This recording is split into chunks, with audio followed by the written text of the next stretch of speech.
একটা ঘন জঙ্গলের ধারে ছোট্ট একটি গ্রাম ছিল। সেই গ্রামের এক বাড়িতে থাকত একটা পোষা বিড়াল, যার নাম ছিল পুসি। তার লোমগুলো ছিল ধবধবে সাদা আর তুলোর মতো নরম। আর থাকত একটা কালো কুকুর, যার নাম ছিল জনি। পুসি আর জনি দুজন দুজনার থেকে একেবারেই আলাদা ছিল। পুসি নিজের মনে থাকত, সারাদিন ঘরের কোণে ঘুমিয়ে কাটাত। অন্যদিকে জনি ছিল খুব চঞ্চল, সারাক্ষণ এদিক ওদিক ছুটে বেড়াত। পুসি জনিকে একদম পছন্দ করত না। জনি যখনই তার কাছে আসত, পুসি দাঁত বের করে ফোঁস ফোঁস করে ডাকত। আর জনিও তার বিশাল শরীর নিয়ে পুসির চারপাশে ঘুরঘুর করত আর তাকে বিরক্ত করত।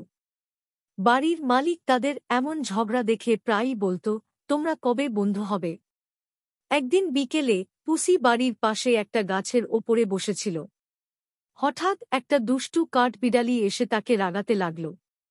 পুসি কাঠবিড়ালিটাকে ধরতে যেই লাফ দিল, অমনি পা পিছলে সে ডোবার জলে পড়ে গেল। পুসি সাঁতার জানত না। সে প্রাণপণে বাঁচার চেষ্টা করছিল আর মিউ মিউ করে কাঁদছিল।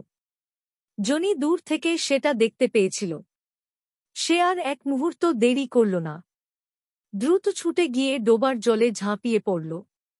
জনি পুসিকে নিজের পিঠের ওপর তুলে নিল আর তাকে নিরাপদে ডাঙায় নিয়ে এল। পুসি ভয় পেয়ে কাঁপছিল। জনি তাকে বাড়ির ভেতরে নিয়ে গেল আর তার গা চেটে দিল। সেই দিন থেকে পুসি আর জনি খুব ভালো বন্ধু হয়ে গেল। তারা বুঝতে পারল যে বন্ধুত্ব আর ভালোবাসা সবকিছুর চেয়ে বেশি গুরুত্বপূর্ণ। তাদের বন্ধুত্ব দেখে বাড়ির মালিকও খুব খুশি হল। গ্রামের সবাই তাদের এই অসাধারণ বন্ধুত্বের গল্প বলত।